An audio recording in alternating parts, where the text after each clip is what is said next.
آپ نے ایسا سنا ہوگا، ایک شخص شر قتل ہوتا ہے کوئٹہ میں، خان کے فرشتوں کو نہیں پتا، اور خان کو اعانت میں جو ہے کر دیا جاتا ہے، ملزم بنا دیا جاتا ہے، اور P S to P M جو آج انفارمیشن منسٹر بننے جا رہے ہیں، فراڈ کے اس بنیاد پر 9 فروری کے فارم 47 کی وجہ سے جس کو وزیر اعظم بنایا گیا ہے اور جو وزارتیں حلف لینے جا رہے ہیں، وہ آپ کے مینڈیٹ پر ڈاکہ مار کے کیا گیا ہے۔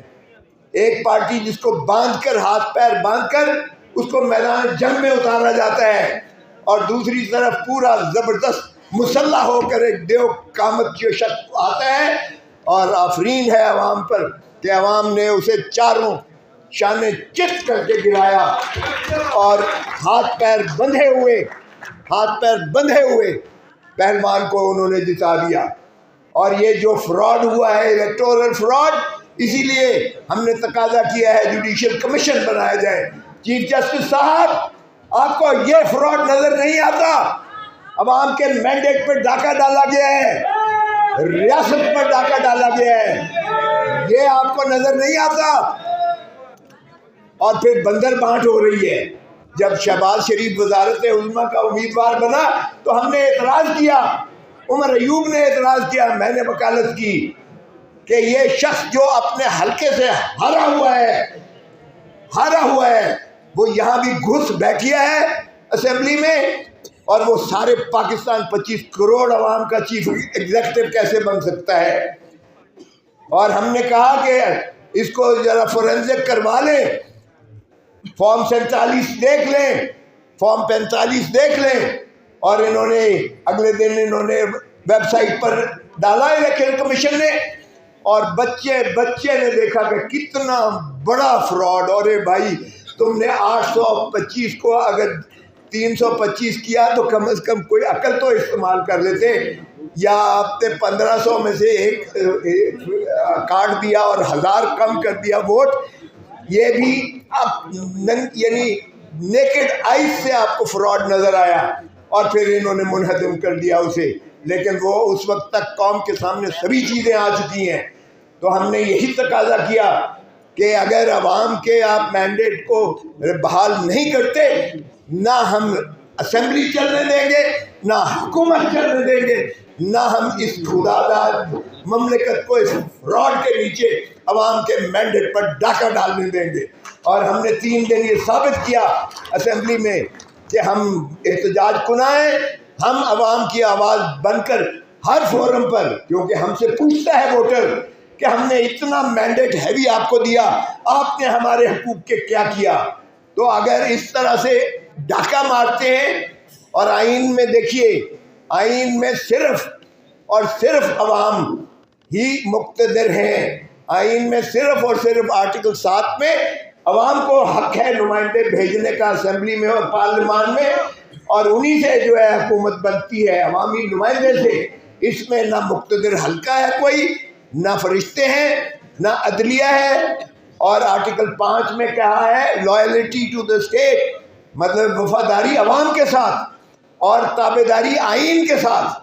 یہ ہے رول آف لا، تابعداری آئین کے ساتھ۔ یہ ہر پاکستانی شخص پر فرض ہے، چاہے وہ آرمی چیف ہے، چاہے وہ چیف جسٹس آف پاکستان ہے، چاہے وہ کوئی بھی ہے پاکستان میں، بڑے سے بڑا بھی ہے، وہ عوام کا ہے۔ ارے بھائی، عوام کے خون پسینے کی کمائی کے ٹیکسوں سے تمہیں تنخواہ ملتی ہے، تمہیں مراعات ملتی ہیں، تم یہ سارے جو کچھ آن بان شان ہے وہ عوام کے خون پسینے کی کمائی کے ٹیکسوں سے ہے۔ تو پھر تم جو تمہیں تنخواہ دیتا ہے، تم اس کے اوپر ملکیت کا حق کیسے جتاتے ہو؟ اور ایک ہی ادارہ ہے پارلیمان جو عوام ہے، جن کو پریمیسی اور سپرمیسی ہے، باقی کوئی عوام یہ وہ ادارہ نہیں ہے، باقی سب سروس آف پاکستان ہے، باقی سب ملازم ہیں ریاست کے، چاہے وہ عسکری قیادت ہو، چاہے وہ عدلیہ ہو، چاہے کوئی بھی ہو، وہ ملازم ہیں عوام کے ٹیکسوں سے تنخواہیں لینے والے عوام کے بادشاہ کیسے بن جاتے ہیں؟ اب آپ نے جو ہے تاج پوشی کے لیے لندن سے ایک شخص کو لے کر آ گئے ہو، اس کو دیکھنے لائق ہے اس کی شکل، جب وہ پارلیمان میں بیٹھتا ہے تو وہ اتنا شرمندہ ہوتا ہے اپنے ضمیر تلے، ایسے لگتا ہے کہ وہ زمین پھٹ جائے گی اور یہ دفن ہو جائے گا۔ میں تو پہلے ہی کہتا تھا کہ عنقریب یہ فلائی آؤٹ کرے گا، لندن واپس جائے گا اور کہے گا مجھے کیوں بلایا، مجھے کیوں بلایا۔ اور بھائی صاحب کو اب بندر بانٹ ہو رہی ہے ریاستی عہدوں کی، ایک شخص کو صدر بنا دیا ہے، ایک کو وزیر اعظم بنا دیا ہے، ایک کو وزیر اعلیٰ بنا دیا ہے، کسی کو گورنر بنا رہے ہیں، کسی کو وزراء بنا رہے ہیں۔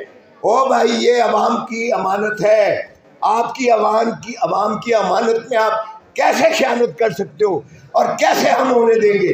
رول آف لا کی نفی نہیں ہونے دیں گے۔ میں خراج تحسین پیش کرتا ہوں شاداب جعفری کو اور آپ سب جو ILF کے دوست آئے ہوئے ہیں۔ یہ موومنٹ اس سے زیادہ طاقتور ہونی چاہیے جو ہم نے عدلیہ کی بحالی کے لیے کرائی تھی۔ سب سے پہلے خون میرا پھٹا تھا، سر میرا پھٹا تھا اور خون مال کی سڑکوں پر گرا تھا، سب لوگ آپ گواہ ہیں۔ ہم نے وہ موومنٹ چلائی تھی کہ جو مکے دکھاتا تھا کہ دیکھیے میری طاقت، خش و خاشاک کی طرح بہہ گیا، اور جب تک زندہ رہا وہ واپس پاکستان نہیں آ سکا تھا، اسے لاش اس کی آئی تھی اور سپریم کورٹ نے سزائے موت اس کی بحال کر کے کنفرم کی۔ اگرچہ اللہ کا نظام ہے اور اللہ کا نظام، اس میں دیر ضرور ہو سکتی ہے، اندھیر نہیں ہے۔